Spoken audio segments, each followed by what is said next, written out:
Hi, டயபெட்டிஸ்னா என்ன, அது எதுக்கு வருது, அதில் இருக்கிற சிம்டம்ஸ் என்னன்னு உங்களுக்கு ஃபுல்லாக தெரிஞ்சுக்கணுமா? இந்த வீடியோவை கம்ப்ளீட்டாக பாருங்கள்.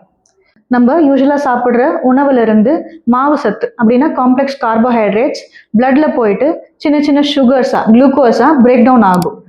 இந்த உடம்புல இருக்கிற குளுக்கோஸ் உடனே பேங்க்ரியாஸ்க்கு சிக்னல் கொடுத்து பேங்க்ரியாஸ் அதுக்குள்ளே இருக்கிற இன்சுலினை வெளியே சிக்ரீட் பண்ணும். ஸோ ஒரு பாடியில் இருக்கிற ஒரு அணுக்களும் இந்த குளுக்கோஸை உள் வாங்கி தான் அந்த குளுக்கோஸை நம்மளோட எனர்ஜி சோர்ஸாக மாற்ற முடியும். ஸோ ஒரு செல்லுமே ஒரு குளுக்கோஸ் உள்வாங்கிறதுக்கு இன்சுலின் அப்படின்ற ஒரு ஹார்மோனோட தேவை ரொம்ப இருக்கு. பேசிக் ப்ராப்ளம் டயபெட்டிஸ்ல இது தான். சில டயபெட்டிக்ஸ்ல இன்சுலின் சரியா ப்ரொடியூஸ் ஆகாது. அது வந்து டைப் 1 டயபெட்டிஸ். அண்ட் டைப் 2 டயபெட்டிஸ்ல என்ன ப்ராப்ளம்னா இன்சுலின் நார்மலா ப்ரொடியூஸ் ஆகும், பட் செல்ஸ் அந்த இன்சுலினை எடுத்துக்காது. அது இன்சுலின் ரெசிஸ்டன்ஸ்னு சொல்லுவாங்க. ஸோ பேசிக்கா எல்லா டைப்ஸ் ஆஃப் டயபெட்டிக்ஸ்லயும் பிளட் குளுக்கோஸ் லெவல்ஸ் ரொம்ப அதிகமாக இருக்கும். இந்த high blood glucose blood sugar levels தான் நம்மளுக்கு சிம்டம்ஸை கொடுக்கறது.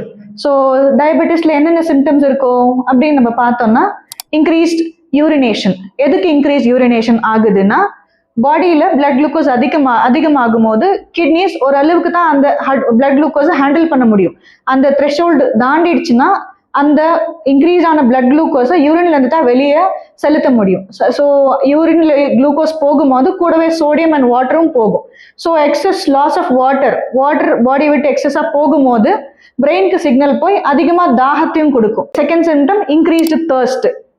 ஸோ ஃபர்ஸ்ட் இன்க்ரீஸ் யூரினேஷன் இருக்கும் அண்ட் ரொம்ப தண்ணி தாகம் எடுக்கும் அண்ட் அதிகமாக பசி எடுக்கும், நிறைய சாப்பிடணும்னு தோணும், ஈஸியாக டயர்ட் ஆவாங்க.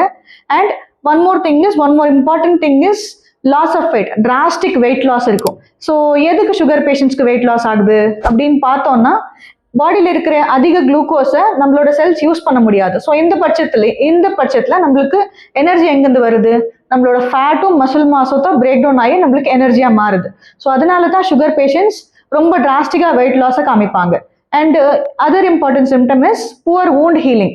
நம்மளுக்கு ஏதாச்சும் புதுசாக கட் ஆகுதுனாலோ இல்லை புதுசாக ஏதாச்சும் காயம் ஆகுதுனாலோ சீக்கிரமாக ஆறாது. சுகர் பேஷண்ட்ஸ் வந்து இன்க்ரீஸ்டு ரிஸ்க் ஆஃப் இன்ஃபெக்ஷன்ஸ்ல இருப்பாங்க. ஓகேங்களா? அப்படின்னா ஃபங்கல் இன்ஃபெக்ஷன்ஸ் ரொம்ப காமனாக இருக்கும். எக்ஸாம்பிள் எடுத்துக்கிட்டிங்கன்னா யூரின் இன்ஃபெக்ஷன் இல்லைன்னா ஸ்கின் இன்ஃபெக்ஷன்ஸு. ஸோ இதெல்லாம் ரொம்ப காமனாக இருக்கும் டயபெட்டிக்ஸ் பேஷண்ட்ஸில். ஸோ இந்த சிம்டம்ஸ் எல்லாம் இருந்தால் உடனே சுகர் செக் பண்ணிக்கிட்டு as soon as possible treatment start பண்ணிக்கினா டயபெட்டிஸ் ரிலேட்டடுக்கான காம்ப்ளிகேஷன்ஸ் அப்படின்னா கிட்னி இஷ்யூஸு, விஷுவல் ப்ராப்ளம்ஸ் இதெல்லாம் எவ்வளோ சீக்கிரம் தடுக்க முடியுமோ அவ்வளோ சீக்கிரம் தடுத்துக்கலாம். ஸோ டயபெட்டிஸை பற்றி சிம்பிளாக புரிஞ்சுக்கிறதுக்கு உங்களுக்கு இந்த வீடியோ ஹெல்ப் பண்ணியிருக்கோம். ஸோ ஃபர்தர் அப்டேட்ஸ்க்கு சேனலை ஃபாலோ பண்ணிக்கோங்க, வீடியோவை லைக் பண்ணுங்கள், ஷேர் பண்ணுங்கள், கமெண்ட் பண்ணுங்கள். தேங்க்யூ.